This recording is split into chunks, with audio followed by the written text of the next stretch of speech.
two hosts, the red team, the blue team. They have 1 minute to make a pitch to you. Ladies and gentlemen, Sally Warhaft.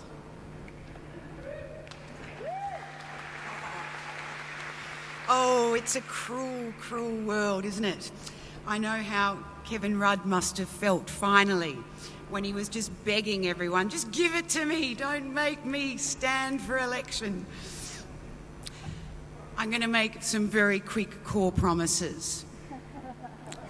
I will serve all of you equally if I win. But I will know who voted for me and who didn't.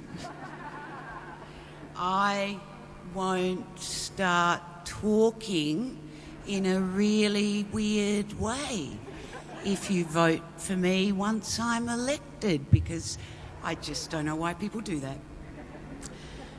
I will keep George and Ray in line. There will be substance. Things that didn't make sense in the polling booth will be illuminated and elaborated on, and we'll have a lot of fun as well. And I will remember you all and how you voted. If I lose, you won't hear from me again until Tuesday. Now, my competition here, Virginia Gay, I just want to forewarn you, because I know she's going to elaborate on it in her own way. She's sick, right? When I got here tonight, she was actually horizontal in the change room on a cold floor, and I had to ring my husband, who's a GP, and get some urgent medical advice to assist her. So think of this a bit like the Australian Open final. Virginia is Rafael Nadal, but I'm the Swiss guy that'll be here at the end. Whatever you do, vote for a girl with curly blonde hair.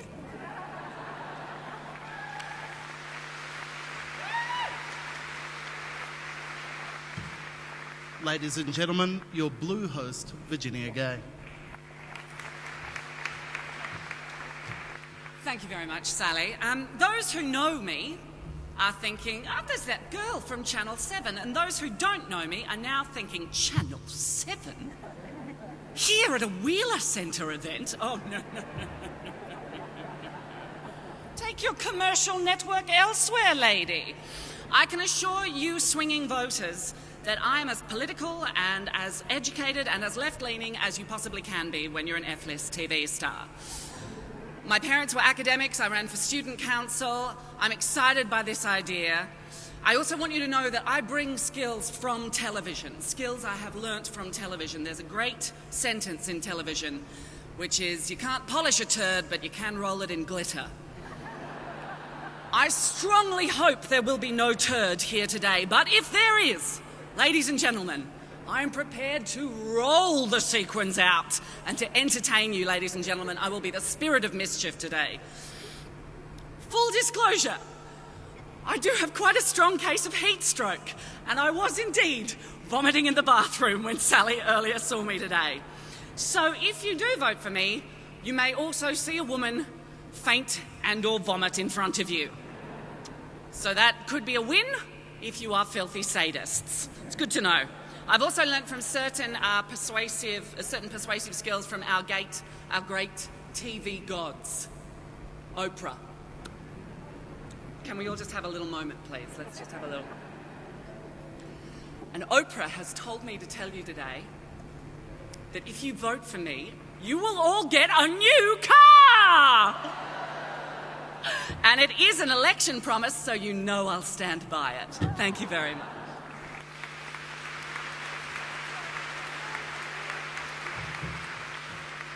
All right, you've heard the pitches, you have your paddles. This is the first demonstration this evening of how your vote really does count. The lights are going to come up, and I would ask you to show me the red paddle if you would like Sally to be your host, and the blue paddle if you would like Virginia to be your host. Bring them up. Oh, science. Oh, very scientific. Hang on, I have to look at the screen. I trust that more than...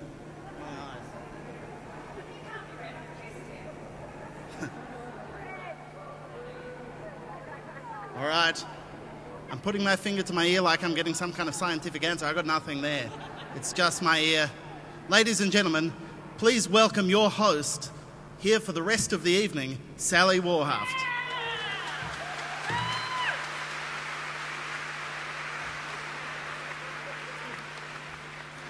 And I may not have made this sufficiently clear, but because of your vote, I'm taking Virginia out back and shooting her. So that is unfortunate. Thank you, Virginia, again.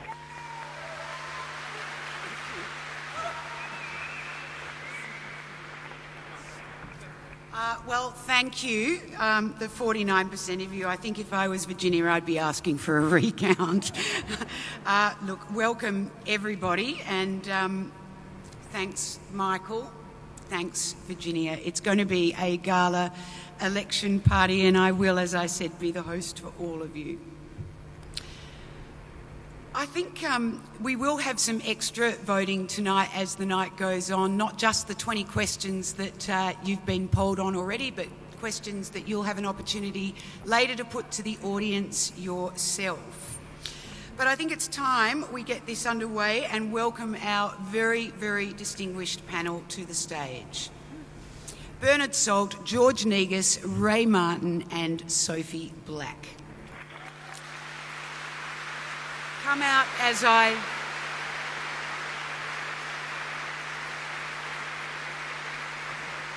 Sophie Black is the director of the Adelaide Festival of Ideas. She is the former editor of Crikey, the deputy editor of The Reader, a writer and journalist who's written on everything from immigration, publishing, climate change, and my favourite US and Australian politics. Ray Martin began his lifelong career in journalism at the ABC as a cadet in 1965, so we know for sure that he's inherently biased. After working in Perth and Canberra, he was posted to New York for a decade as the ABC's North American correspondent.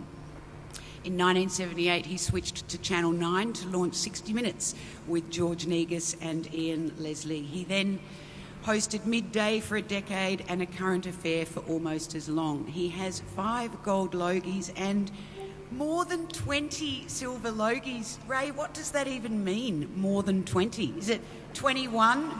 218? 218th.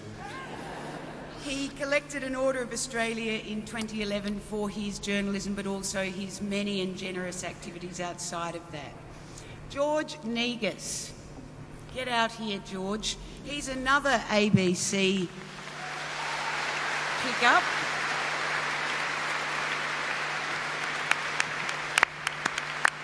He has, of course, presented Australian Current Affairs television since Gough Whitlam was dismissed.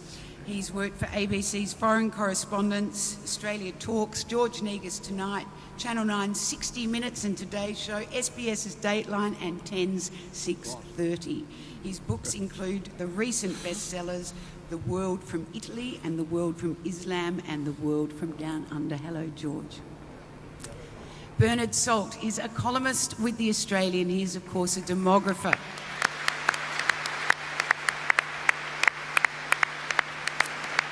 And a business advisor, adjunct professor at Curtin University and one of Australia's leading corporate speakers and social commentators. And his latest book is Decent Obsession, Why It's Okay to Sweat the Small Stuff.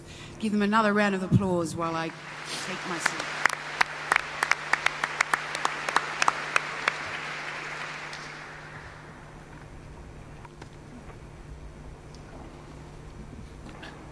Okay, well, we're going to get straight into the early polling, the early questions. We've got 20 to get to. We won't spend equal time on all of them, or we'll be here all night. So we're also going to do them we're going to start with the ones that were voted as least interesting to the people who voted, so it gets more and more exciting as we go along. And we will have some surprises for you a little later in the evening. The first question that you were asked to choose was between party pies and tapas.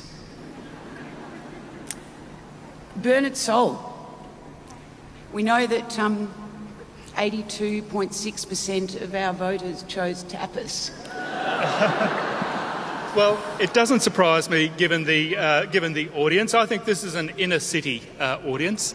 The group that I would call... Where did you get that idea? I'd call them the pumpkins, P-U-M-C-I-N-S, the professional urban middle class in nice suburbs. And you can tell if you come from a pumpkin household because there's goat's cheese in the fridge. I want a vote.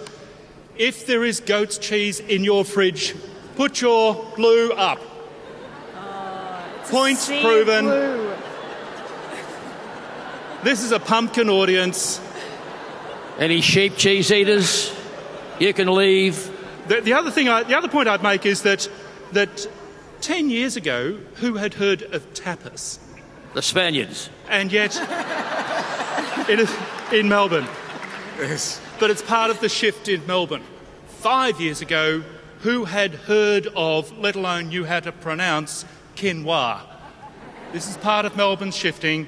The other philosophical question I have is, can a party pie be tapas? Yes. In Melbourne, yes. Yes.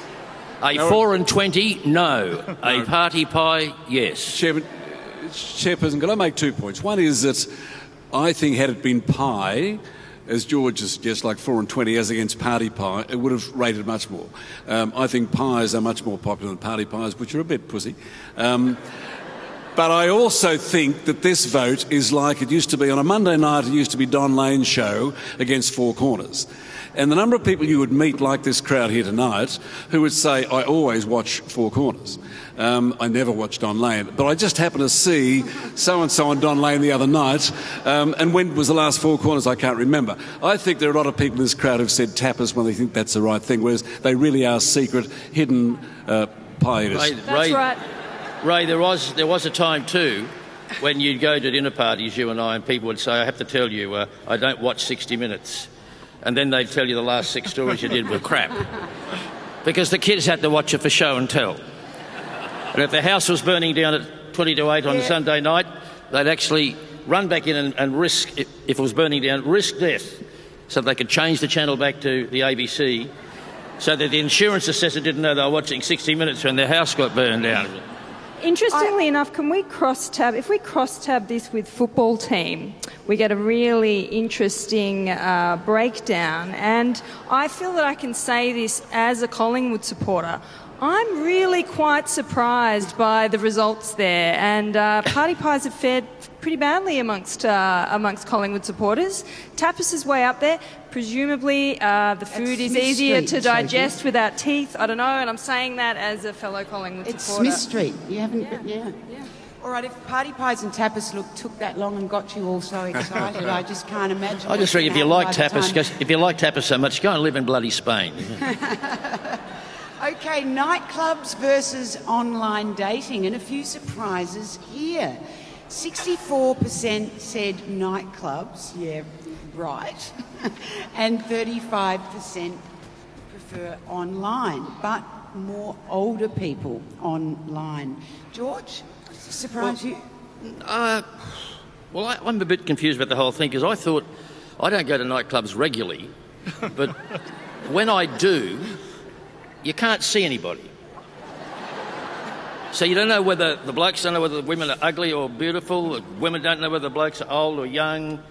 I'd go online because at least you get that picture that comes with it so you can see what it is you're getting, as it were. But that's my measly observation, having looked at the data, of course. Sophie, you know more about online in other areas than any of us. What are you suggesting, Sally? Crikey, I'm not suggesting there's any links there, but what do you make of the data? I'm interested in the fact that nightclubs seem to be most popular among under 18-year-olds, and that's presumably because they've never set foot in one. Aspirational. And what's interesting too is that I can't quite believe this poll, but 26 years of age and up to 66 or 600, that 40% of people prefer online dating from 26. Bernard, there must be a reason. I think what this is actually saying is that in the search to find a relationship, that older people do not feel comfortable in nightclubs. What we actually need is a version of a nightclub for older people. Where do older people meet other older people? And given that choice, you either go to a dark, sweaty nightclub or you go online. They're going to choose online. But I think what they're really saying is, I want to meet someone, but I don't want to go to a nightclub. So this is a market opportunity, a nightclub for older people. That's what we actually need. Might be something for the Wheeler Centre to think about, Michael Williams. All right, Sex on wheels would help. Beautiful. They have food on wheels. Look, this next one proves that our data actually might be completely corrupt. And I am going to ask the room to vote because I just don't believe what the 4,600 people have come up with on the streets and online. George Negus versus Ray Martin. This is just appalling.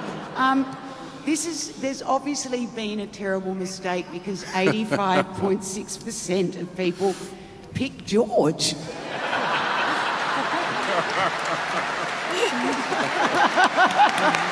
It's all right, George. It's all right, mate. But you'll see here, Ray, you've captured the youth vote. The kids like you. Yeah. Barely. That's under 18s, I think. I just don't understand this.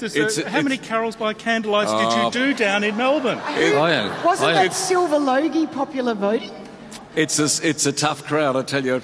I drop out of carols and they dump me straight away. I actually, Sally, I understand it. George, I voted for you, by the way. I voted for you, Ray. George, tell us what you understand about it. Well, they think I'm a philanderer, so I'm a soft target. And Ray's a respectable married man with... Close to the church. With 2 children, and I'm a respectable unmarried man with 2 children.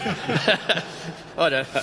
You're presuming, George, that Clearly means you're big looks. amongst the ladies. I don't know whether we've broken that down. We're going to do a vote male, in the female. room, right? Red is Ray. Red is Ray, and blue is George, the other guy. Red is Ray. It's like 50-50 to me. There you go. 50-50. Yeah. You're being politically correct here, I think. Yeah. They're so decent. Geez, we gave you a second chance too. All right, we're starting to get into more important, areas that are That was judged pretty important, by the way. Very important. I could be leaving now. Gary Ablett Sr. versus Shane Warne. No brainer to me, Warney, any day of the week. But I'm in the minority because nearly 62% of people picked Gary Ablett Sr. Women strongly skewing. Sophie? Has Shane Warne got an image problem? People seem to have very short memories with Gary Ablett Sr., it must be said. And according to the data that I'm looking at broken down by hair colour, even bald people identify with Warney more. That's astounding. They think it's Junior. Bernard? The Warney's certainly not bald, is he? Well, I wonder whether, in fact, this is... Because there's about 4,500 people responded to this survey, predominantly Melburnian. So this is very much a Melbourne culture survey. And I think that it's the football thing, that even though Gary Ablett Sr. probably played his last game maybe a decade ago, it still resonates. It still resonates with Melburnians. And there's great affection there for him. I think that's what it's coming through. It's a cultural thing that Melburnians are identifying with rather than the cricket star. I think it might also, be the similar sort of vote that maybe someone like Thorpe would get. I think we know, those in Melbourne who know the Ablett story, know that he was a bit of a Shakespearean tragic figure, that in fact there was deep depression there and long-term depression apart from his other troubles.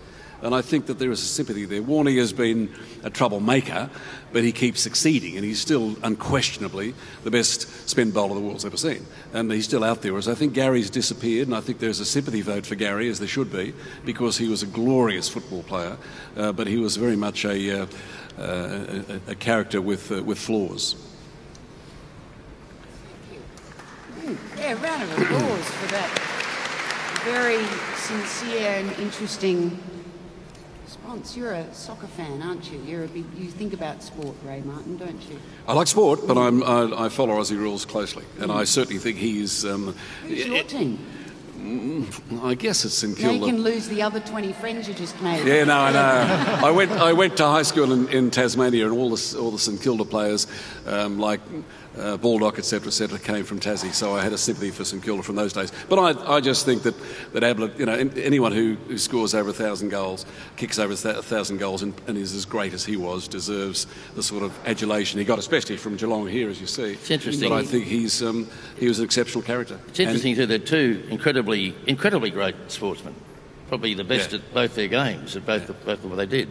When you said that Gary was a Shakespearean tragic figure, why don't you just leave out the word Shakespeare?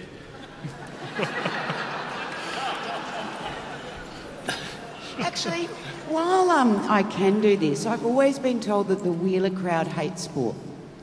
And I've never known if it was true. So red if you hate sport and blue if you like it.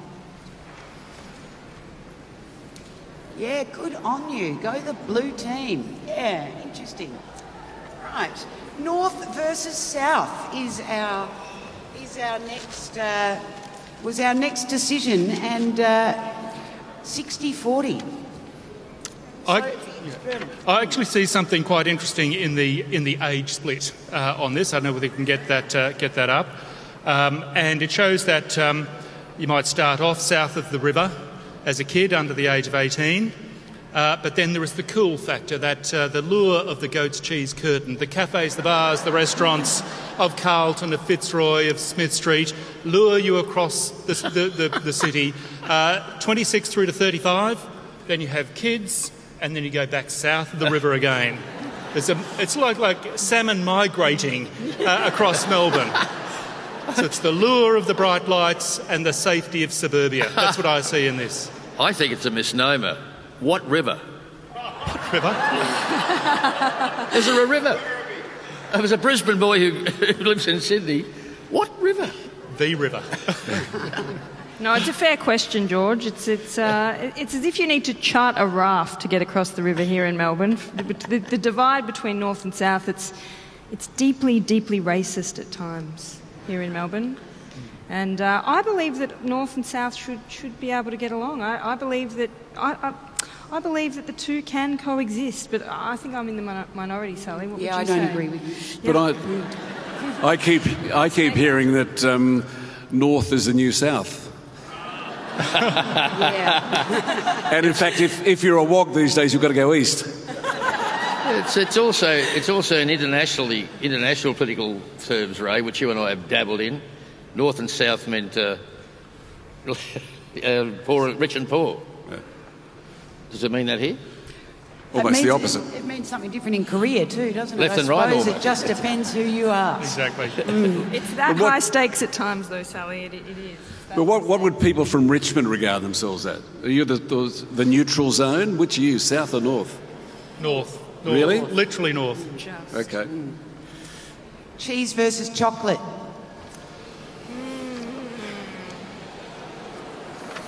Hey, that's got you. Oh, there we are. It's got you gossiping. It's the real Look at barbecue stopper, this one.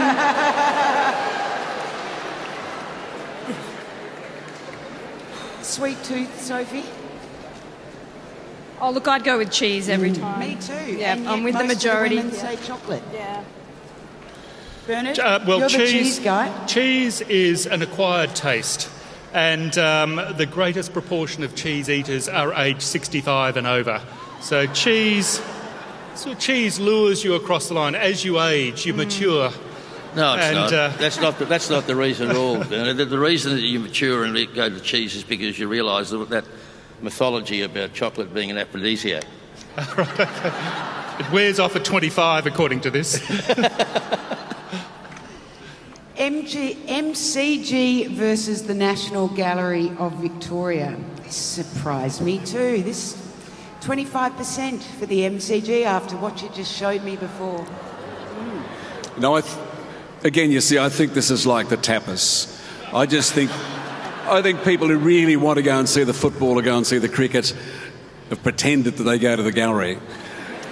And they know they're being recorded. I don't think that's a true vote. I think, in fact, if you quietly got those people that afterwards with a drink, they'd be saying, no, I'd much sooner go to the G.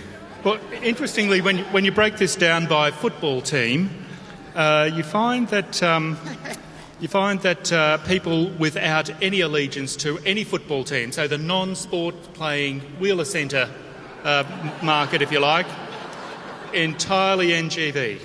Entirely NGV. A very big split. So if you're not into sport, then it's NGV. And the Saints and the Dogs are the most cultured there. Yes. Well, maybe if you're from the Wheel, if you're a Wheeler Centre adherent, and you had to ask what do the letters NGV stand for, you're in big trouble. Surely this is one worth throwing to the room, just for the chance for Wheeler Centre audience to defy the stereotype here. And be honest. This time, be honest with your vote. Don't. Out and proud. It's not being recorded, just in public. Blue for the MCG, red for the gallery.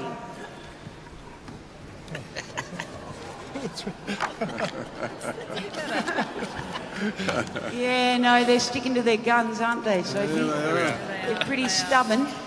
All right. You can like both. You can love both. You're allowed to like both. Actually, I think you can't go to a... You can see art outside of a gallery, can't you? But you can't see a football match outside of a stadium, so that's probably makes... Sorry, which channels of TV didn't you work for? No, you can see... You can see an art. You can buy it even. Indeed, you can go and watch a painter paint. You don't have to see a football match. You've got to go to the MCG. But it is amazing to think that, and they're mainly Victorians, as against the Louvre, where they're mainly tourists. But clearly here at the National Gallery, there are 1.5 million a year who go. Put them in front of the Tate and in front of the Kremlin Museum and others. I mean, so extraordinary city. I think 3.5 million people go to the MCG, but nevertheless, 1.5 million a year going to the gallery is an extraordinary figure. I don't think you'd get that in Sydney. I don't think you'd get it in Brisbane. It's too late to suck up to the audience now, Ray. No. I'd be at the MCG. Don't worry about it. Well, some slightly less trivial. Well, not that sport and art are trivial, but we're up to number 13. I think we've knocked off 7.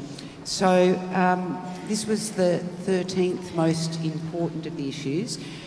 Bookshop versus online book buying. And thrilled with this one.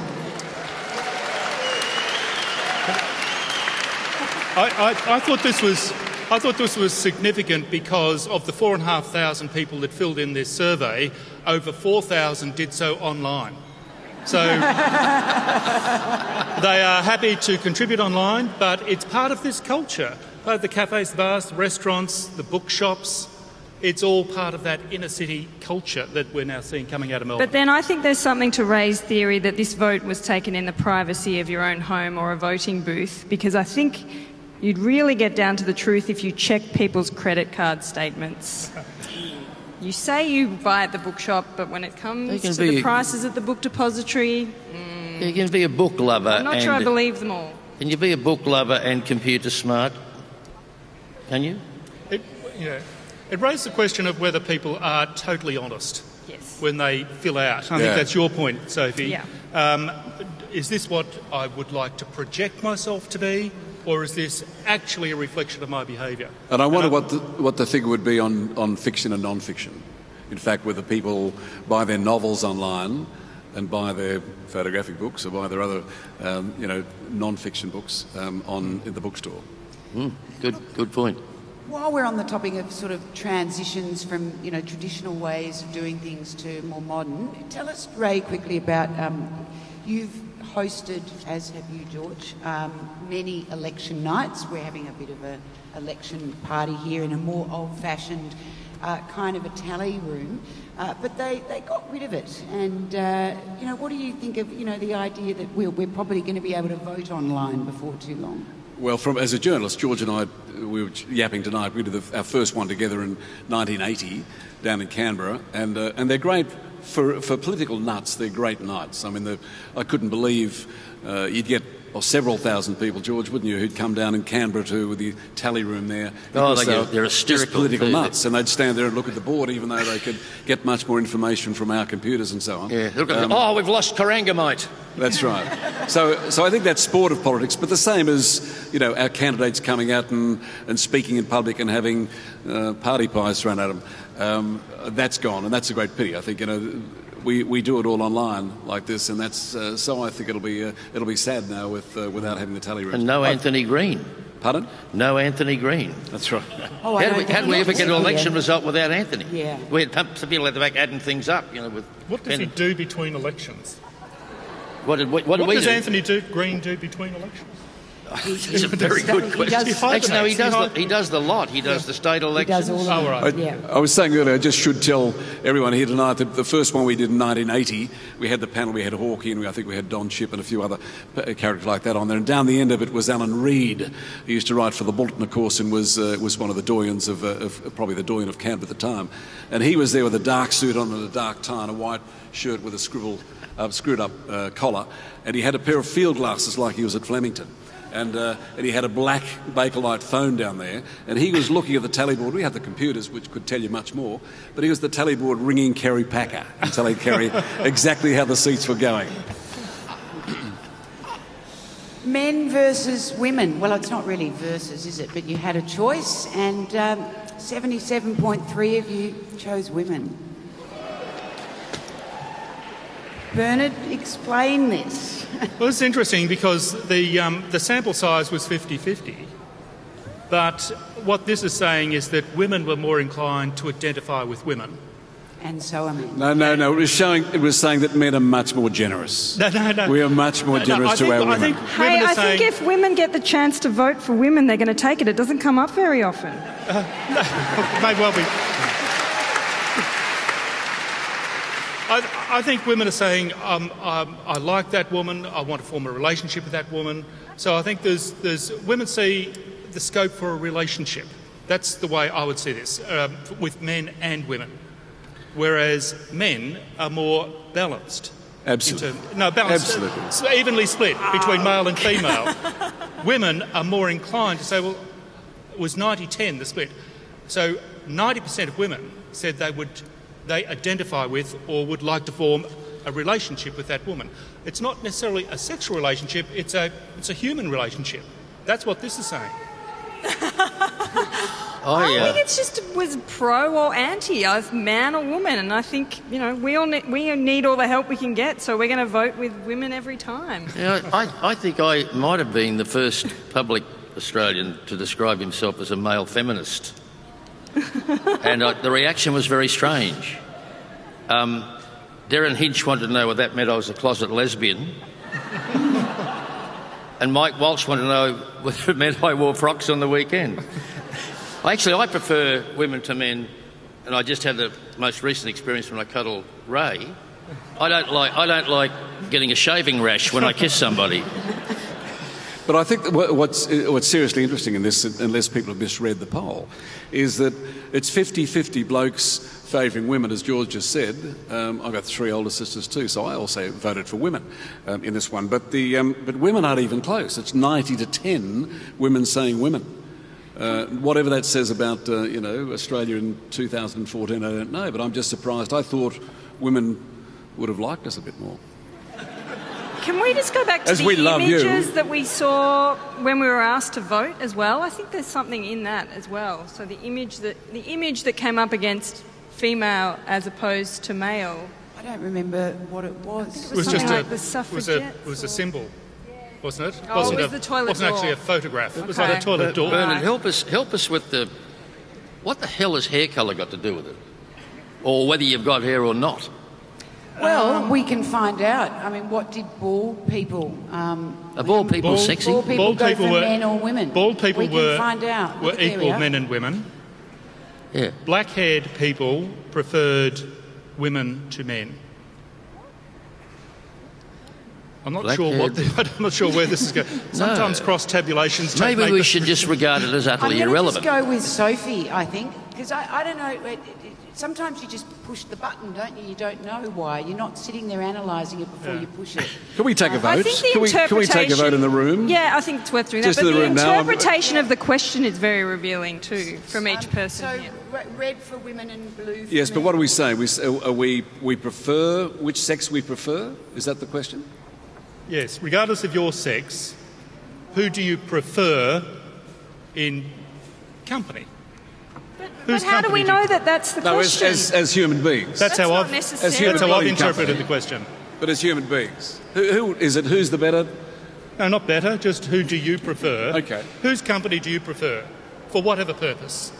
Is that how Do you people prefer took that, though? mixing That's with not men or mixing That's with not women? necessarily how No, people interpret it. it's not company, is It's it? too difficult. I'm It's going to go dilemma. with Sophie's. When you get a chance to vote for a woman, might you be more inclined to vote for a woman because she's even there? Yes will be red and no would be blue.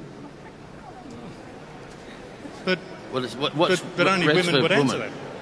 No, all the men are answering it we need too. to turn the And lights a lot on of in them here. and a lot of... It's not a merit. Yeah, the good thing about voting Depends for on Told merit. it's a bad question If- from but down if- the front here, so that's a- interesting. it's a tricky- Who thinks it's a good question? That's a man saying it's a bad question, incidentally. But in a meritocracy, it shouldn't be whether it's male or female. Yeah, but But the good thing about voting for a woman, for instance, is if you're a member of the Labor Party, and mainly blokes, and you vote for a woman to become the leader and therefore the Prime Minister, you can always go back and knock her off later on anyway. So, you know, Isn't it funny is that this is that the one we get progress all or what? tangled up on? yes. Yeah. And Bernard, I wonder what it would have been. What do you... Just give us your guess. Let's say 1960. How would women and men have voted? Do you think women would have voted more for men in those days? This is part of what Sarah's talking about? I actually see this as more of a sociological thing, that women are more interested in relationships and they see warmth, they see connection with other women. They draw support from other women more than men draw support from other men. But That's what why about I'm the What fact happened to that Machin? some people would have interpreted this as a purely political question? Right, well, I just imagine I there'd take be the sociological view, I suppose. 4,600 different reasons why people chose Is it, one or is, the it, other. is it sexist to say most of my best friends are women, if you're a bloke? No? Because I can say that, and I feel pleased that I can say that. Is that okay? Stupid question. Hearing stupid question It's yelled out. People we're seem to putting hate this one question. on the list of, you know, we might come back to... Yeah, can I say, I don't think that it's a stupid question, but I think the result is very interesting depending on how people interpret it, that's all, because I think it is, to repeat it again, I think it's the most interesting result of the night. If 50% of men say women and only 10% of women say men. I just think that's interesting. It does show a difference between the genders. Sure. Rightly or wrongly, fairly or unfairly. It's a marked difference in perception. All right, it's nowhere near as silly as the next question, because the next question is this or that. So we're going to move on quickly from that, except to tell you that nearly 69% of people said this and 31% of people said that. That's a grass is greener kind of question, isn't it? Do you think this might be interpreted by this meaning me, mine, my world, as opposed to your world? I'm not interested in your world. Yeah. I'm interested in my world. I think It that's is the way I Dr. would Seuss, interpret isn't it? Yeah. People who barrack for Sydney Football Club vote much more significantly for that. There goes that theory, doesn't it? The next one is quite interesting, I think, and I've thought about this a lot. Would you rather be invisible or be able to fly? And it was much more evenly split. 43.6% said invisible, 56.4% flight. Women skew towards invisibility. But then so do Bulldog supporters. And bald people.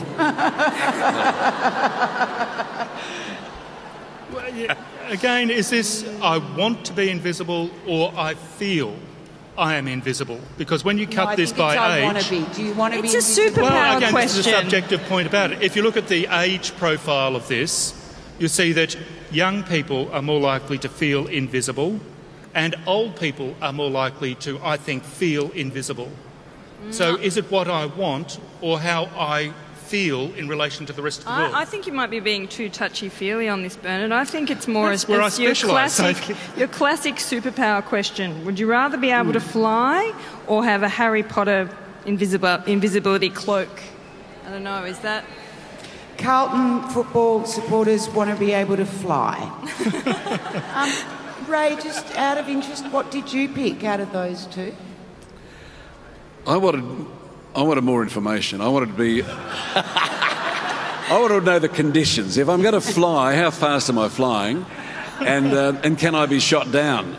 And also, I kept thinking, now, if you really could fly, forget, it doesn't say Superman's powers or Superwoman's powers, it just says flight. So you fly like a bird and you can be knocked off there, and that troubled me a little, whereas invisible is all those nefarious things would be kind of fun to be invisible on times. I ended up saying invisible only because, as I say, I think that we as human beings would be kind of jealous of someone who had the power to fly. You couldn't just fly on your own. If you could fly on your own out in the bush somewhere and no one would know about it, that'd be fun. But if everyone else said, bugger it, he can fly and I can't, let's get some scientists in there to sort him out and find out what it is he's got that I don't have, etc. All those jealousy things come in. So I kept thinking, without more information about flight, I think I'd like to be able to hear what my wife and daughter are saying when they don't know it. Sally, Ray, you have thought way too much about this. Yeah, Sally. How long did you take to vote, Ray? I thought Ray said he wanted more information. I wanted to vote informal. But, I couldn't work out whether it was a pseudo-intellectual piece of esoteric nonsense or crap. So I said, this is a good start, because on our original list it was number one question. I thought, God, they're all like that. Where are we going? But it's as a person who confronts people most of the time professionally, I'd rather Fly. No, sometimes be invisible. I know you're not meant to talk about what was I don't think I want to be invisible. Backstage, but when I was discussing this backstage, and I said to Ray and George, but you could just slip into the White House whenever you wanted if you're invisible. No, you'd want to slip into the White House and confront Obama. You wouldn't want to just fly on the wall. Well, Ray then said, yeah, you can also perv on anyone you want. I did say that. You promised you wouldn't mention it. There you go. He did say that. That's why he didn't win that other question. Yep. Australian-made versus imported. And, Ray, I think the results of this go back to what you said at the beginning about what people perhaps think. This is 81.5% for Australian-made versus 18.5% for the imported. Bernard, how does this correspond with the party pies and the tapas? Well, this is. I find this strange. I think there is a sense of we know what the button we should be pushing. Absolutely. We are patriotic, and we should be pushing that. But we don't buy it, do we? But we don't buy it. We don't buy it. And that's my point. What car do you drive? What clothes do you wear? Where do you go for your holidays? Do you live? The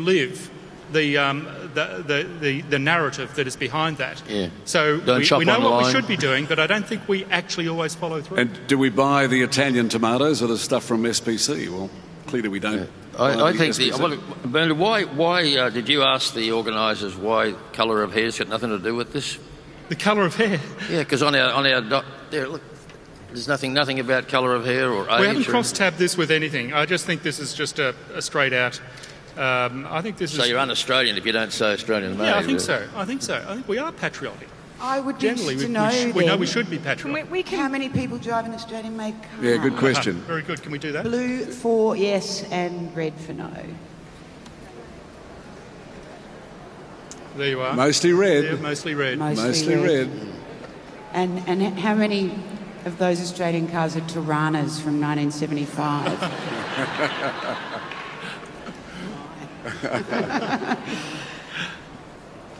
Sophie?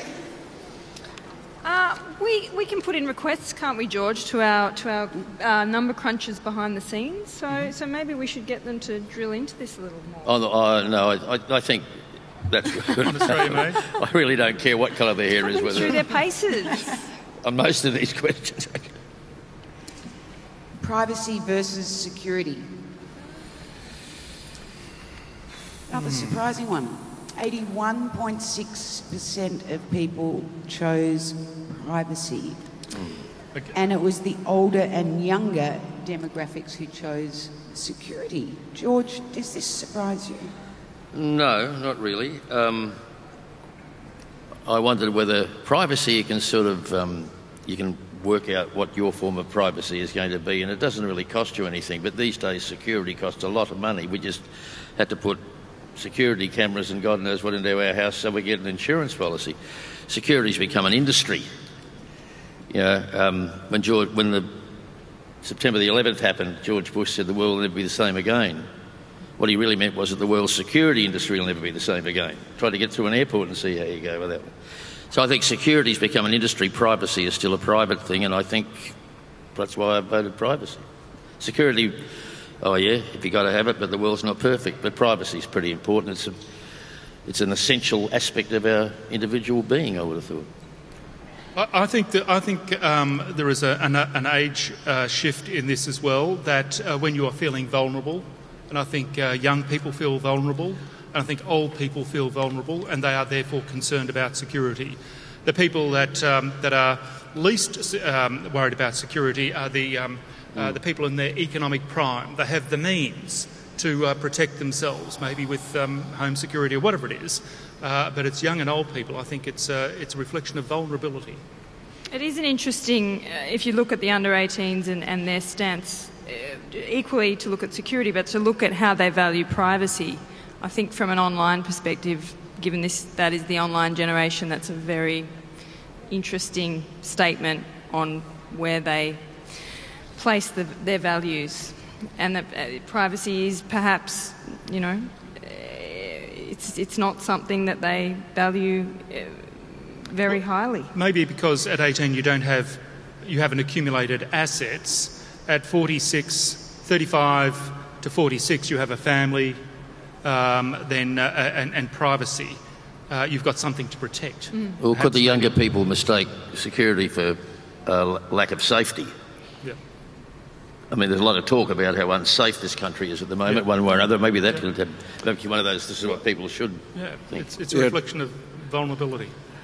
We like to think, let's think of our children, and maybe it's 18 to 20 in there, but we tend to think that they believe they're made of Teflon, that they're unbreakable. I'm surprised, given what you've said, Bernard, that that's one of the key groups here that in terms of worry about security. I would have thought 18-year-olds I know in Australia have a go, take risks, etc., etc. I wouldn't have thought that was one of the things. I thought that had been higher in this, but in fact, they, you know, in the recent political climate, young people might have thought security had something to do with asylum seekers coming and taking over the country. Well, the under-18s are interesting across almost every question. And Bernard, just to be clear, what do we call them? They're not Y. These are generation beyond Ys, so post-Ys perhaps, or Generation Z. Some people call them Generation Z. Yeah, what's wrong with that? Or Millenniums. These are the children of Generation X, different to Generation Y. Generation Y are the children of baby boomers. It's demographic astrology to some people, ascribing traits to different groups in the community. So if we eventually have a Z, will the next one be A? Yes. Well, there's a lot of. The naming of generations is done by consensus. There's no, you know, when a new planet is discovered, there's some body somewhere that actually says this is the name of the planet. That doesn't apply in generations. It's just by consensus. And Generation X didn't get their name until 1992. A book of that title, Generation X, was published in 1992. So who knows what the generation that lies beyond Y ultimately will be known as in the 2020s. Be a pretty good domain name to get hold of, wouldn't it? Yes. Amazing. Hasn't been thought of yet. Nature versus nurture, one of the oldest of these dichotomies.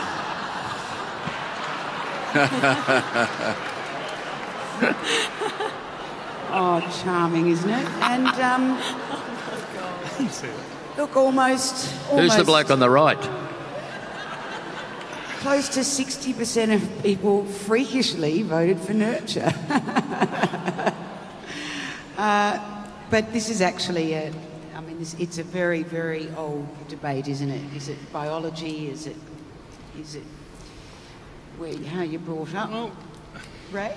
Yeah, well, I think I'm surprised that it's effectively 60-40 for nurture. I thought that, it's a university question. It's the sort of thing everyone does at psych in uni, the impact on intelligence and genetics and so on and so on. So I'm not surprised with this sample. but I would have thought that people would have been 50-50 there rather than 60-40. Overall, that's, across the board, the figures tend to be, if you go up towards the end, it's the 66 plus, and the older group who tend to favour nurturing far more than the others. But I'm surprised at the figure. Actually, when you cut this by age, you can see that there is an increasing propensity to believe in nurture. And maybe this is the experience of life. You raise children, 2 children, genetically the same, but by the age of 65, 66, you look back and think, well, one of my kids has gone in that direction, one of my kids has gone in that direction. Is that as a consequence of their life experience? Or in fact, was it their genetics? But this is suggesting that people would think that it's the environment that has shaped people progressively through their life cycle. It's interesting to look at it broken down by gender as well, given that intersex have the highest affinity with nurture, interestingly, over nature. Yeah. Probably not surprising. Yeah, the total number behind that is only 19 or so, so it's not really, you probably need a few hundred people to actually get a meaningful figure. Well, we're on numbers. How good a sample is 4,600? 4,600 is a great sample. It's a question when you start cross-tabulating it by hair colour or AFL team preference, for example. So at a basic level like that, 4,500 people is really quite meaningful. But when you look at nurture versus nature by St Kilda supporters, for example, then look, only maybe 75 people are St Kilda supporters, and therefore the nurture versus nature assessment is based on 35-30. The numbers aren't quite as strong. So it's when you get into the cross-tabulations that it breaks down. But at the high level, I think this is quite valuable. Coal stations versus nuclear power stations. 36.9% of people chose coal and 63.1% chose nuclear. And more women chose coal. Sophie. Women and coal, that's Women and coal, an surprises unlikely me. partnership. Should have cheated and had a third category. Other. Yeah, right. Nuclear, coal and But other. I suppose, in politics it's true, isn't it? You don't always get 3 choices. You don't always get good questions or good things to choose between. You have to pick one or the other, don't you? Well, you have to be comparative, don't you? Compared to coal, would you prefer nuclear, or compared to nuclear, would you prefer coal rather than one or the other? But I still think this is a really surprising figure. I think after Fukushima, the damage and the worry of that, the Germans having turned away from 9 nuclear stations, we have none in Australia, and yet 60% of the people, over 63% have gone for nuclear, despite the Chernobyl, 3 Mile Island, Fukushima. I would have thought of been, most of our power comes from coal. And yet we've turned against it. I think it's all in the interpretation of the question. And for me, my guess is perhaps that people have interpreted this as a long-term energy question, and perhaps in the context of climate change, they've weighed up those risks and they've gone with nuclear over coal in terms of, a sustainable energy future. Again, you'd need to grill everybody in that poll booth to find out what their line of thinking was. It's a lesser of evils. In some people's views. The top 5 of importance. So the 5th most important topic was tomorrow versus yesterday. 56.9% said tomorrow. 43.1% said yesterday. George, how did you interpret this one? I found myself thinking that even though we like to say that what we've learned from history is that we learn nothing from history, we do learn from the past, and we haven't got a bloody clue what the future holds. So, yeah, it's to some extent, to a great extent, we can't really predict the future in any certain long-term positive, beneficial way, but we should be able to learn by our mistakes. Now, having said that, I don't think that we do, because the problems that existed in the world when I started becoming journalistic and politically interested and activated and involved were poverty, war, the environment, racism, religious intolerance, and I think I find myself saying to my 27-year-old and 24-year-old, shit guys, there's still a lot of work for you to do. I think we stuffed up on all the things that really mattered. So I'm hopeful that the world run by my sons will be a much better one than one that our mob run and my grandparents ran. Well, men favoured tomorrow. Pardon? Men favoured tomorrow. No, it means I voted for yesterday because I think we can still learn a lot from our mistakes. I thought you were voting for your son. Oh, well, that's because I'm having a bet each way, and why not? Why not? Bulldogs supporters liked yesterday, didn't they, Bernard? Yes, well, in fact, yesterday was it 60 years ago that they got their last premiership. I actually see this as a reflection of the youth of Australia. The median age of life in Australia is about 37, 38. At 37, 38, you've got more ahead of you than you have in the past. So young countries, vital countries, growing countries like Australia, I think are predisposed to looking to the future. Older countries, perhaps with longer histories in terms of the critical mass of population. I know we go back 60,000 years or so, but Australia is dominated by a population that is quite young and is therefore forward-looking. So this doesn't surprise me at all. No, I think it's very positive. I'm pleased that result the way it is. It's interesting that men have a vote. They're obviously, well, I'm interpreting this as saying that they're more optimistic. They're probably more dreamers than women who are more realistic about, things. As George said, things maybe not being as good in the future as they have been in the past. But I think it's very positive for a country like Australia, given our success and given our economic status and so on. I'd be very disappointed if that had shown that people thought yesterday was more promising tomorrow. I think tomorrow has to be a positive, and that's a good result. As I say, significant that men are more positive about it than women. Number 4, marriage equality versus traditional marriage. 88% of the voters chose marriage equality. Has Tony Abbott seen this?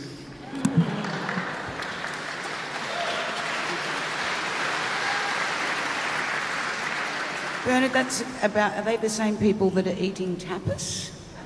Yeah, that's pretty much. Interestingly, by age profile, the under 18s being more conservative, again, is what's coming out in this survey. Overall, it's about 3 or 4% of respondents, but 3 or 4% of 4,600 is still a significant number of under 18-year-olds. But that does surprise me how conservative that group is. And then the 66 plus, you would expect that, I suppose. Most progressive thinkers, 35 through to 45, in progressive as in marriage equality. My son got married recently, and it didn't seem to bother him. He's 27. It didn't seem to bother him. His mother and father weren't married, which is interesting. And when I watched the preparations for the marriage, or the wedding as distinct from the marriage, I realised what a gigantic industry the wedding industry had become, and how difficult it must be for young men and young women going into that whole idea to resist the marvellous marketing exercise that's being mounted in the name of weddings. However, his mother and I seem to be accepted, because even though we're not married, we've only been together for 30 years this year. It's like 30 years of one-night stands, really, if you think about it. But that's sort of, because we're still together after 30 years, apparently nobody even thinks about whether we're married or not, but we're certainly not traditionalists. But it's interesting that I don't think there's much doubt that son was going to get married, and I don't know whether it was because his parents weren't. I don't think so. Number 3, patriotism versus... But sorry, can I just pick up on that? I thought someone was going to say something else. But Bernard, that's to get 88% as against 12. That's nothing like any other poll you would have done. Is that the Wheeler group, or is this, with respect? Look, there is no doubt that 4,500 people connected to the Wheeler Centre have a particular mindset, if you like. I don't think it's fairly reflective of the broader Australian community. What would you get? It'd be more like 60-40, wouldn't it? In the broader Australian group? Yes, something like that, perhaps even a little higher, maybe 2/3, 1/3, in favour of marriage equality. I think that's... But it would vary across the country, electorate to electorate, and in different ethnic groups, perhaps, different age groups. But across the board, 2/3, 1/3 is what I would say. So that'll be okay. Then the Prime Minister will recognise the fact that 60% of the country wants marriage equality, won't he? Yeah, you'd think so. Well, he's a Democrat. Of course he will.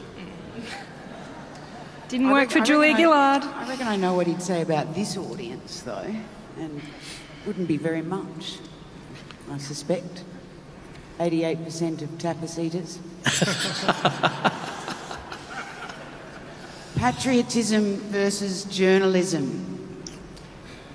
14.1% chose patriotism and 85.9% chose journalism.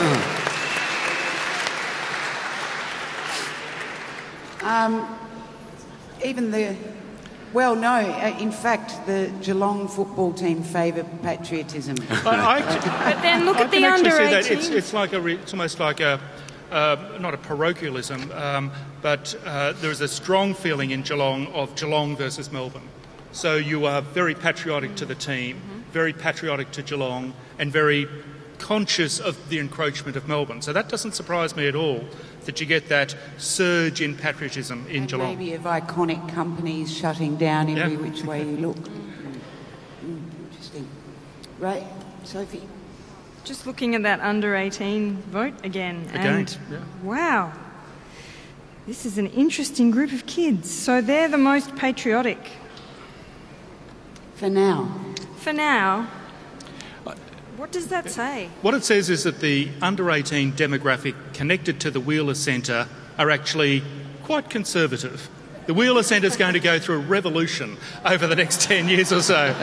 I mean, you made that point about the intersex sample. I'd be interested to know how many of these voters were under 18. How many? The numbers behind that would be quite under 18 interesting. was only about 4 or 5% of 4,600, whatever that is. It's a few hundred, I think. Yeah. It's not exactly rebellion, Bernard, but is it the younger members of the Wheeler Centre rebelling against Mum and Dad? They would, right? Rebelling. They could well be. Rebelling against Mum and Dad?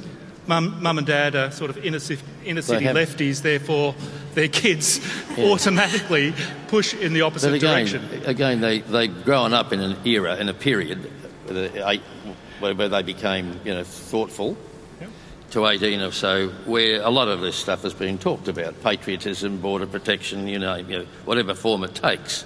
The kids have grown up hearing about it as though it's a great thing. And if they're listening to both sides of the political argument, they're going to swing one way or the other. But somebody saying to a young person growing up, we're protecting your country, they'd think that's a great thing. I wonder whether, if you'd actually been asked this question a month ago, as against the PM against the ABC, whether you'd get this. That's fairly outstanding. 86. As a journalist, I wouldn't have thought we would have had that sort of support, George, 86-14.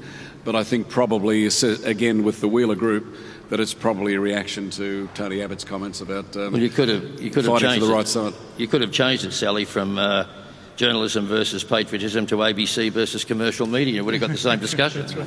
I suppose it might have been. I mean, are you surprised, Sophie, by some of these results? What, this particular one? Well, yeah, and the marriage equality, and that to see that the demographic here is as tight as it kind of is, I suppose. I probably would have expected some of these to be a bit more even. Actually. Oh, look, given the audience, I'm not so surprised. The marriage equality doesn't astound me, and I mean, it's just, as Bernard said, it's pretty much a two-thirds thing these days. The majority of Australians want marriage equality. It's just that our governments haven't caught up on that yet. But nothing like 88% to 12. No, but there's a slight exaggeration. But I don't. That the journalism question is interesting in that it's rated. If we're rating these in order of importance, It's what, number 18? What are we up to? We're coming up to 19. 17. Yeah. So that's really interesting. But again, I think it's possibly a Wheeler Centre thing, and I think it's a timing thing as well, given, as you say, Ray, that it's so current. And I can't remember the way the government has pitted an issue so squarely against the ABC. Sophie, I want to make you feel better. And anybody out there who's worried about this. Ray, how many times do you reckon when we were working for the ABC and how many attacks on the ABC have there been over the years? Oh, the ABC's always been a kicking about horse. every 5 years, I'd say, somebody tells us whether... I mean, Hawke wanted to get rid of him. You know, we were talking about Keating before. Now this mob, it's a soft target, the ABC. It's in the time that I've been in media in this country, Ray will tell you the same sort of thing. The ABC every now and then gets a belting. Oh, it's a sport. It's a sport. But it's not just the Libs and the coalition. I mean, Bob Hawke didn't exactly like you, George. He certainly didn't like Richard Carlton. So it's not only the coalition, but it is a sport to knock the ABC. And yet, as I said the other night in Q&A, when I was there for my 14 years there were more ABC journos joined the Country Party or joined the Liberal Party than joined the Labor Party in terms of working for them. Exactly. So if there's perception that the ABC are all card-carrying commies, and that's just rubbish. I think the interesting thing to keep in your mind is that if they're talking about bias, and they always talk about the bias in the ABC as though there's no bias in the rest of the media, that means 15% of the media, the ABC, is biased, and the other 85, clean skins. Right, that's rubbish. So when you're talking about bias, you can only talk about the bias of the media as a whole, and it may or may not end up being balanced. However, having said that, how much more, when a politician says so-and-so or such and such an outlet is biased, what he or she really means is that they're saying things that they don't agree with. But how more biased could you be than to nail yourself to the mast and become a member of a political party? You disavow yourself of any right to any claim to being bipartisan or having two sides. Just by joining a party, you've sold your soul so far as But I think there's always been talk of bias, yes, and governments, pit themselves against the ABC. But this tying in the idea of being un-Australian, I think, is a slightly different move. It's a new trick. Someone said patriotism is the last refuge of scoundrel journalism, and I think it is. We certainly saw the Americans, the way they went with the Iraq War and how they suddenly became patriotic and ignored the truth. And it was as though Saddam Hussein was responsible for 9/11, which of course we know he wasn't. And yet suddenly that became the cause amongst them, including the New York Times. So it's very easy for journalism to suddenly say we're fighting for the right side, which is our side, and ignore the truth. Whereas in fact, obviously, I think as Mark Scott has said, the most patriotic thing the ABC could do is to tell the truth, which is what they've been doing. Yeah, the interesting thing is that isn't patriotism supposed to be the refuge of the scoundrel? Yeah. So journalism is also the refuge of the scoundrel. Scoundrel journalism, yeah. But I think the footnote to that is that George and I used to, having been journalists for 50 years, used to journalists being rated in popularity amongst Australians somewhere below used car salesmen and coppers. So to win this so heavily is a remarkable turnaround. I thank you very much. Democracy versus benevolent dictatorship. This was chosen as the second most important of all the issues. You'd probably be pleased to know 90.6% of people chose democracy and 9.4% of people, including me, chose benevolent dictator. Right. And those conservative kids again coming up. Yeah. And bald people. You got to watch those bald people. That's true, isn't it? Yeah. Mussolini, I think, was the... You're almost causing me to lose faith in statistics. I mean, the fact that it's been chosen as the second most important, though, That's tells astonishing. you... I reckon we're asking this question at a very interesting time in the country's political history, where we are arguably the only Western democracy with two oppositions. One of them happens to be in government. I mean, that's... Again, I see this... I see this as a politically correct response. Everyone's going to say democracy, of course. I mean, you're not going to say... But why do they rate it as their second most important question? Again, we feel obligated. Morally, we need to say That's important. You don't agree? Lady here says that it's very current. A lot of people are unhappy with it. Okay. But is there a fear? Do you fear that we may move away from our democracy is under threat? Yes. Oh, wow. Let's put it to a Wow. vote. Is our democracy under Do you feel threat? that our democracy is under threat? Red for yes, blue for no. Wow. I'm abstaining, actually. Seriously, I'm It's pretty abstaining. even. I'll tell you why I'm abstaining while you get your hands in the air. Democracy's not a system. It's an idea for a system. It's something. It's like liberty. It's the terms we throw around. Democracy doesn't behave in the same way in any of the dozens of countries in the Western world claiming to be democracies. But we are, and it doesn't in this country, by the way. Have a look at the Senate. Right? When the numbers were 10 per state, right? It was supposed to be the state's house and the other money review house. 10's an easier arithmetic than the 12, so I'll use 10. 10 Tasmanian senators for 500,000 Tasmanians. That's one Tasmanian for every 50,000. 50,000 Tasmanians, one senator. New South Wales, 5 million, one senator for 500,000. What's bloody democratic about that? And you never hear a senator get up and say, very, very rarely, I'm voting for the state of South Australia. I'm voting for the party. So as soon as political party politics got involved in the Senate, it was a heap of rubbish. And don't forget, the Constitution was written by state premiers. Nobody else. It didn't just suddenly came from out of the cloud, as it were. So we throw terms like democracy around as though we know what they mean. We don't. But we're lucky at the moment when it comes to this question, because I think we actually have, in a democracy, we have a benevolent dictator as a Prime Minister. So We do, and democracy gave us a minority government that was despised by a lot of Australians. So. Right? Oh, I think I'm surprised that it's such that it's the second most important issue of the questions, the 20 here tonight. I would have thought it's a no-brainer. I think that we have, compared to the places that I go to, it's not perfect, but it's pretty bloody good. And I think that we really finally have to, we had a choice to elect this government or kick the previous one out, and that's what we did. So it's, we got to live with it. You live with it. All right, it is time to reveal the issue that has been voted the most important by you, the Wheeler voters. And will it be something profound or something daft? Before I reveal it to you, I want to introduce you to a gentleman who has agreed to write a song about the answer to this burning question. He's a brave man because he'll only have 40 minutes or so to do it, but he is incredibly gifted. He'll find out what the number one issue is at the same time as us. He'll write a song about it and he'll come back and sing it for us at the end of the night. Please welcome a very dear friend of the Wheeler Centre, the brains behind Kidding the Musical, Mr. Casey. Oh, hello.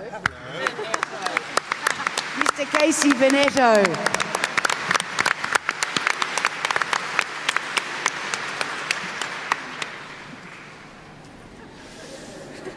What's he got? 40 minutes. Citizens, as voted by you, the number one issue of our 20 questions, war-torn homeland versus leaky boat. Casey, you can't just rewrite that old Split Ends tune. You ready to go? You happy? I'm off. All right, we'll see you soon. Big round of applause for Casey Veneto. This guy can write faster than Bach. We should say, for those who don't know, that of course Casey wrote the Paul Keaton the musical. If I didn't mention that, I thought it out loud. Okay. So he's got form. Oh, he's got real form, and he will be back. He'll sing it live. It will, of course, never have been heard before. 29.3% of people chose war-torn homeland. 71% chose a leaky boat. Bernard. Well, the interesting thing here is no matter which way you cut this, the result is the same. There's not a difference really in gender, in age, whether people voted online or offline, whether they are Australian-born or a migrant, whether you come from inner Melbourne or elsewhere, whether you're male or female. The results are pretty much the same. And probably the rest of the country. This is remarkably consistent, and it doesn't surprise me, therefore, that it's the number one. People are resolved in their mind. That's what this is saying. 4,500 people. Yeah, I'm pleased that it's the number one. I think it should be as well. I'm just surprised with the results. I don't know whether it means that people would prefer to take the leaky boat to freedom or to have a go as against staying in a war-torn homeland. Is that what it means? And if so, gee, is this again the Wheeler Centre, or is this really reflected much? I don't think we get that sort of figure if you ask average Australians about boat people. And yet it seems like we're all, including the young, are prepared to take a risk to get a better life, but we don't seem to take a risk when it comes to voting. It is out of step with, the majority of public opinion, but at the same time, I don't think this question is ever couched in this way, in the way it's presented, both by our political leaders and by the majority of the media. I don't think Australians are asked enough to think about whether or not they would flee their war-torn homeland. I think asylum seekers are demonised to such an extent that you're not given that visceral choice, and I think that's the way this question was presented. You immediately put yourself in their shoes, and I think that's how people voted. I think we should run a survey. We are going to have to wrap up this section, and it is time for a bit of a musical interlude too, I think. Please put your hands together for the beguiling Eastern European charm of the gypsy band, the Baba Yaga Orchestra.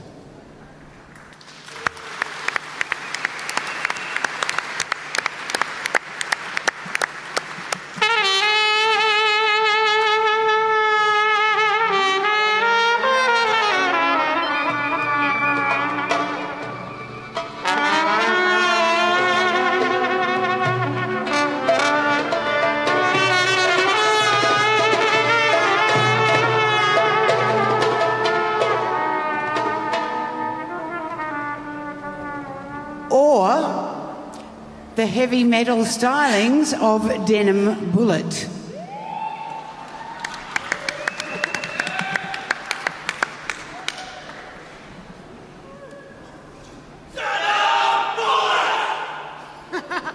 Okay.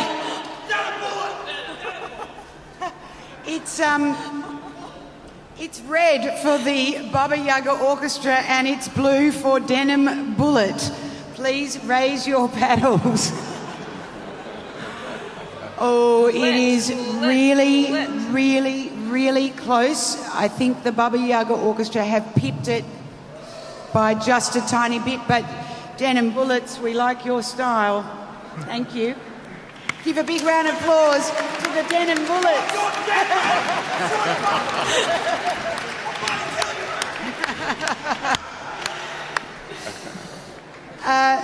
And another big hand of applause for the Baba Yaga Orchestra. All right, there are microphones roving in the room, and this is your chance to put something to the group. If you've ever wanted to do a quick but good-sized poll. The question of population growth. To expand the population or to inhibit it? Right. That's very good. Well, let's put it to the floor first, shall we? So, blue, if you'd like to keep population as it is, or a smaller Australia, depending on how you want to express it, and red for a bigger Australia.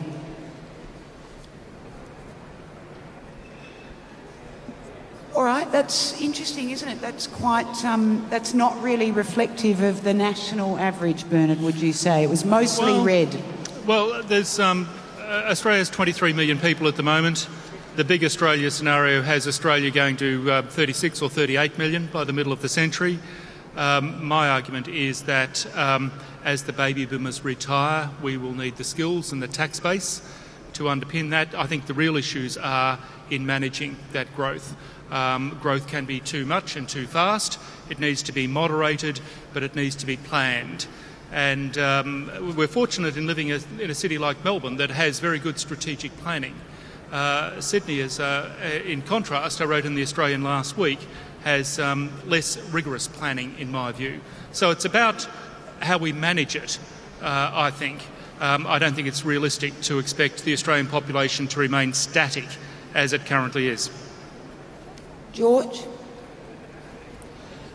Oh, I just think the bigger Australia, whatever the experts tell us that we can handle, is the way to go. I mean, maybe we should stop. We shouldn't be turning back so many boats. I'm joking, but I'm not. Yes, I agree with Bernard that as we get older, someone's going to have to pay for it. Clearly, if the unemployment rate was double what it is today, we might think twice about it. But nevertheless, we have to get more babies and more young people and more and lower that median age here. So I think, yes, we can carry it. We are big enough even for the fertile parts to carry much more than 23 million, and I think we should be bigger. Very good. Next question. My name's Dean O'Callaghan. I'm a political candidate for a small political party with a big mission. And I basically have a question. I have what you could call in the bag, the bohemian vote in my area of Brunswick. I ride a bicycle around with solar brewed beer on tap. But what I want to do now is maybe step up a notch and appeal to a more mainstream audience. So I'm wondering, should I get rid of the dreads or not? That's my question. Do we want to vote on this panel or yes, that's okay, good. that's Just checking. We've got. Okay, so it's we'll go blue for keeping it, and because it'll match your T-shirt, and red for lopping it off. And You want me to keep it? can we chop it off here? Yeah, it's happening here. Yes, Oh, I think it's happening. hang on a second. It was red It's a for big. chopping it I off. don't really want to do this. Hey, It's red do. to cut it off, and blue to keep it. I want to say it's overwhelming, but it's close. But I think the Reds have got it. The Reds have it. The Reds have got to go. Are you serious? Dean. Are you serious that we... Techies, scissors. Don't do it, Dean. We have... Don't do it.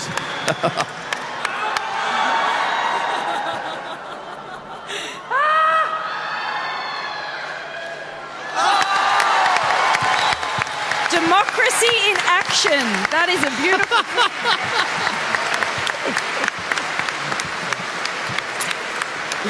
We should ask Bernard. Bernard, what demographic impact do you think that will have? I mean, that's a pretty Is serious he more electable now? thing that just happened in front of it. I'm not sure how many Bohemians there are I suppose there is a lot of Bohemians in East Brunswick, or Brunswick, wherever it was. But I think you've just broadened your market appeal, which is what you wanted to do. So well done. Yeah, fantastic stuff. Dean, you might have to change your electorate though, mate. Shift homes. Up there in the balcony. Hello. G'day, my name's Scott. I was just wondering if you thought that using imagery, which is very powerful, in conjunction with the words, influenced the way people voted. In particular, the security question for me, I thought the cameras was very Orwellian, whereas if you had have shown security as, say, like a fireplace or something like that, that also, portrays security, that you may have got different results. Fantastic. The imagery, I mean, what you're getting at there is that everything about the way a question is presented, not just the words, but also the packaging makes a big difference. So it was a clear case of push polling. Is that what we're saying? Yeah, I think the imaging is very important. If you're at home on a computer, you make a split-second decision. I think whether it is an Orwellian camera or a safe and secure fireplace does have an impact. Surveys are not a precise science. You need to read them. You need to read the context, understand the question, and draw inferences rather than say scientifically this is the outcome. That's the skill, I think, in reading polls. It'd be interesting to know, I mean, that camera image selection, I think, is reflective of maybe someone from the older generation, and that's their interpretation of security, whereas perhaps the younger generation who voted for security, they interpret it as a positive thing, as a fireplace or as a home. And they wouldn't know who Orwell was. Yeah, exactly, absolutely.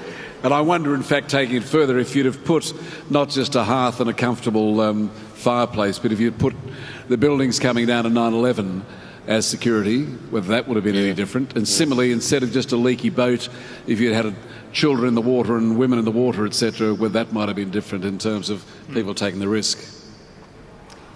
Thank you.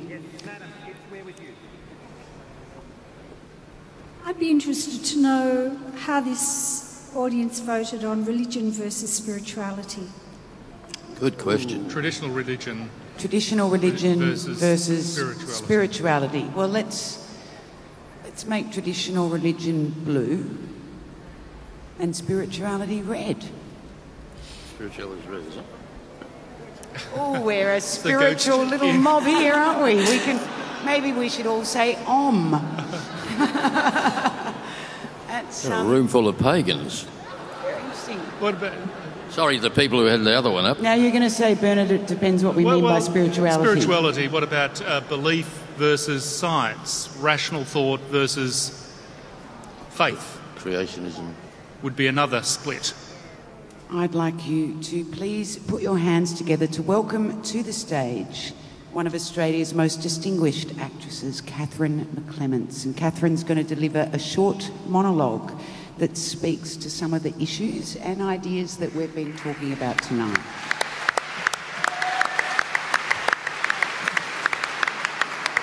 So these are the words of Guy Rundle.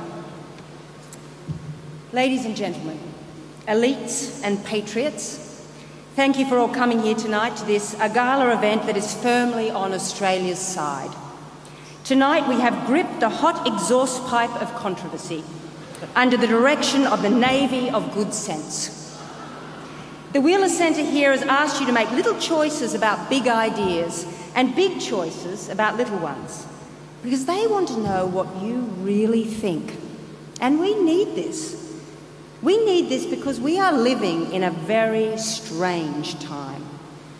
We live at a time when hope is a popular inner-city girl's name, and despair is probably a coffee lab somewhere in Northcote, and where Today Tonight was cancelled for being too highbrow. We are living in a country where, before long, the history curriculum will be just Robert Menzies and the Anzacs, and our kids will learn citizenship by echoing their proud cry, "Turkey out of the Pacific." A country where a poem's no longer a poem unless it rhymes, and Gina Rinehart's welded it to a rock. We are push-polled, prodded, sampled, smoothed out, averaged and sorted. And most of what passes as participation these days is actually marketing. We're not a citizenry, but a demographic, an audience rather than a nation. The way things feel matter more than facts and knowledge. We disdain our experts and have replaced empirical proof with a metric ton of opinion. We are living in a society where a multi-billionaire who controls 70% of our newsprint can direct his editors to talk about the elites, where the idea of intellect is portrayed as the enemy of the people. And the only bright spot on the horizon is that every few years we get to stand in a small booth and exercise our right to vote. Our democracy, our engagement, our citizenship gets boiled down to one reductive choice. Yes or no, goodies or baddies, this politician or that politician. And it is really not good enough. If our entire political and social system does turn on an individual examining their conscience in a polling booth or a jury room or a meeting of cabinet, we'd better make sure that our public discourse and all that supports it is in far better shape than it is now. So, we need better ideas, and more of them, and more places where they can be expressed.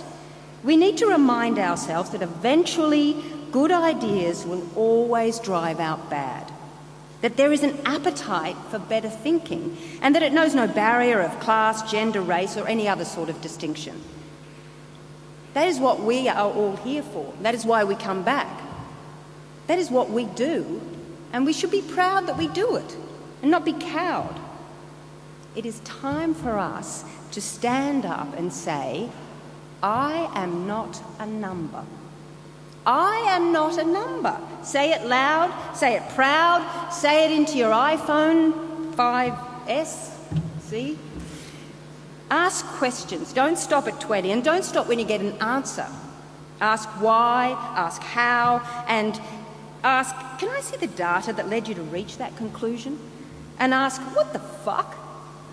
Because our questions should open up conversations rather than shut it down.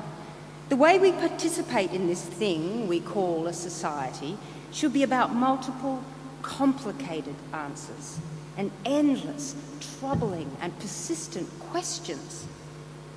We choose doubt over certainty, argument over consensus, complexity over simplicity, and cheese over chocolate. We choose these things except when we don't, because we cannot be reduced to a single answer with all the meaning and nuance and discussion sanded off it. Let us be defined by the questions we ask and the conversations we hold. Let us know, no matter how dark these times are getting, how greatly it seems we are being debased and corrupted, that good ideas will make us speak them. Let us counterpose memory against forgetting and speak truth to power. Let us rise up into the night and take part in what's happening out there. Let us rise up. Thank you. Catherine McClements, and that monologue was written by Guy Rundle. Thank you, Catherine. It was really, really cool. We're nearly out of time. Please welcome back to the stage Mr. Casey Bonetto.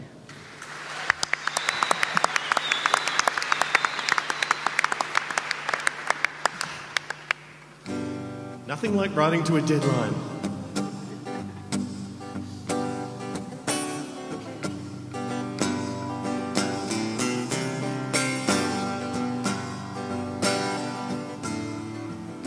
Oh Captain, my fate's in your hands. I put all my faith in your secretive plans and satisfied all your financial demands in hope of a foreign salvation. But Captain, my Captain, I need some detail. I hope you don't mind if I stop and unveil a score of quick questions before we set sail for this far-off and wonderful nation. In this magical land that we're aiming to find, will the people be generous and honest and kind? Will they welcome us sweetly and keep us all dry? Is it really a safe place where it's safe to rely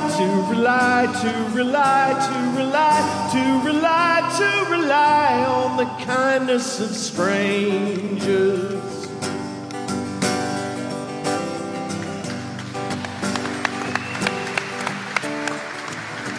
Oh Captain, please tell me the score. Tell me what lies in wait when we land on that shore.